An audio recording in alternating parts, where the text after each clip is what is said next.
ఆంధ్ర కాదు అంతకన్నా పెద్ద ఎత్తున వరి ధాన్యం మన దగ్గర వండుతున్నది. పంజాబ్ను దాటిపోయి ఇండియాలో నంబర్ 1 స్థాయికి వరి ధాన్యం పండించే స్థాయికి ఇవాళ మనం తెలంగాణ చేరుకున్నామంటే అది మామూలు విషయం కాదు. ఇదే ఖమ్మం జిల్లా, ఉమ్మడి ఖమ్మం జిల్లాలో కూడా మీరు చూస్తే సీతారామ ప్రాజెక్టు కట్టి 3.5 లక్షల ఎకరాలకు నీళ్ళు ఇచ్చింది కేసీఆర్ గారు కాదా అని నేను చెప్పి అడుగుతా ఉన్నా. ఇంత గర్వం, ఇంత అద్భుతమైన చరిత్ర మనకు పెట్టుకొని మీరు నర్వస్ అవడెందుకు?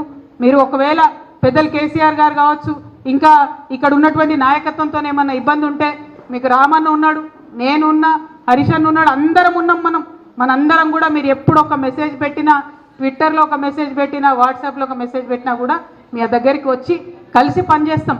అది ఇప్పుడే కాదు, అధికారంలో ఉన్నప్పుడైనా మెసేజ్కి రెస్పాండ్ అయినాం, అధికారం లేనప్పుడైనా రెస్పాండ్ అయినాం. ఎందుకంటే ఈ కండువా ఎప్పుడైతే కట్టుకున్నామో అప్పుడు ఒకటే ఆలోచన చేసుకున్నాం, ఈ జీవితం అనేది ప్రజల కోసం. ఆ ప్రజలకు పనిచేయాలంటే మీరు కార్యకర్తలు మీరే ఉండాలి.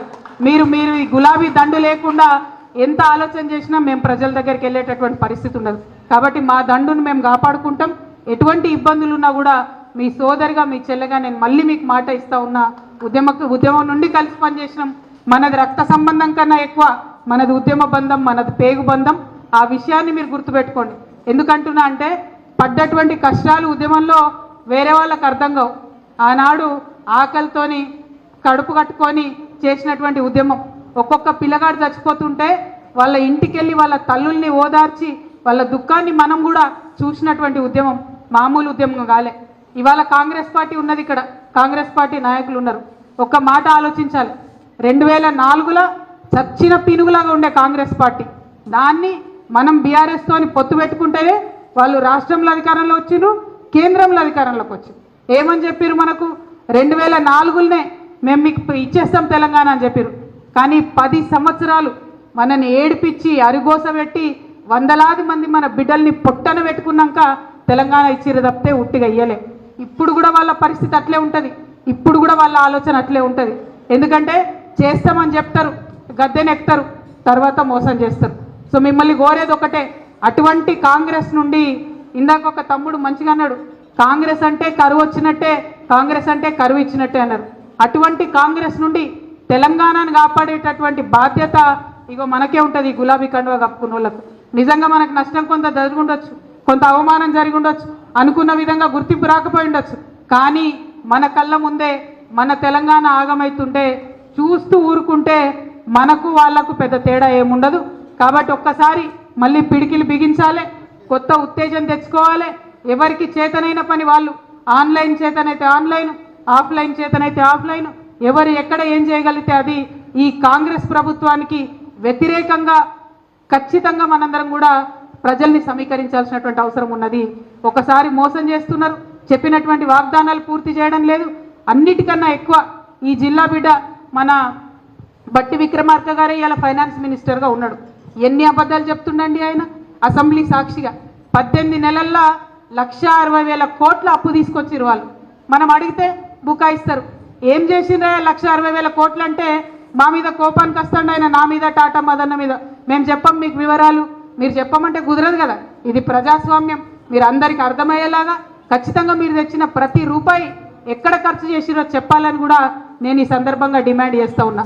నిన్న హైదరాబాద్ సెంట్రల్ యూనివర్సిటీ భూములు 150 బుల్డోజర్లు పెట్టి క్లీన్ చేసి 40,000 కోట్ల భూముల్ని 10,000 కోట్లకి కుదవబెట్టిరు ప్రైవేట్ బ్యాంక్ కోడ్ దగ్గర.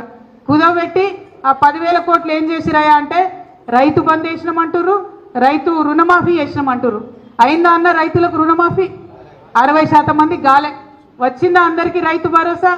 50% మందికి రాలే. అంటే 10,000 కోట్లు ఏడవైనట్టు. మరి ఈ లెక్కలు అడిగేటోడు ఎవడు? ఈ గులాబీ కండువా కప్పుకున్న వాళ్ళే లెక్కలు అడగాలి.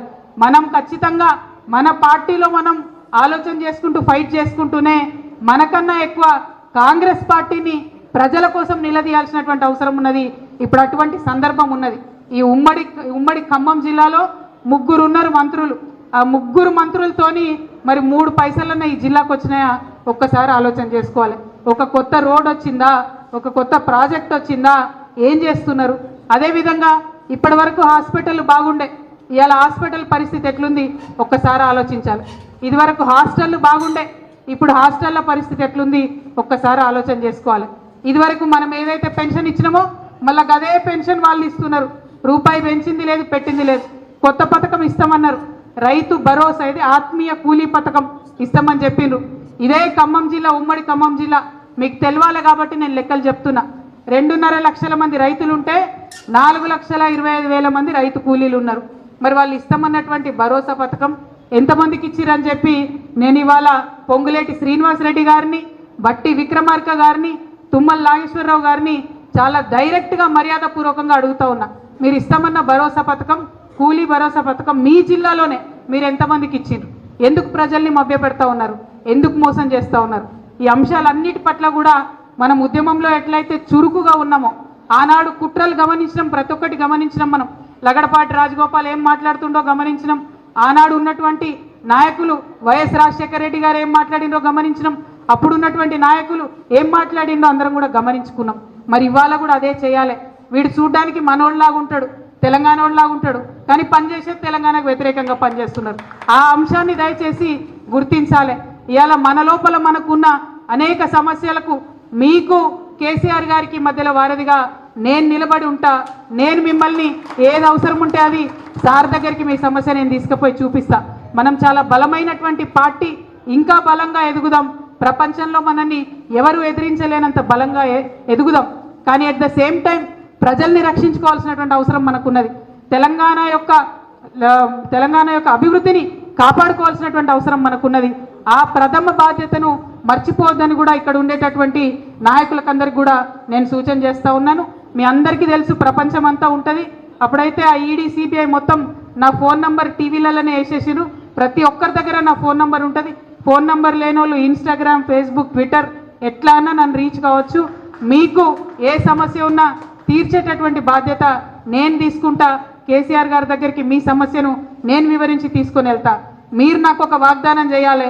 భద్రాచలంలో ఉప ఎన్నిక వస్తే ఎట్టి పరిస్థితులలో మళ్ళా ఇదే గులాబీ జెండా ఎగిరేయాలని చెప్పి మాట మీ అందరి దగ్గర నేను తీసుకుంటా ఉన్నాను.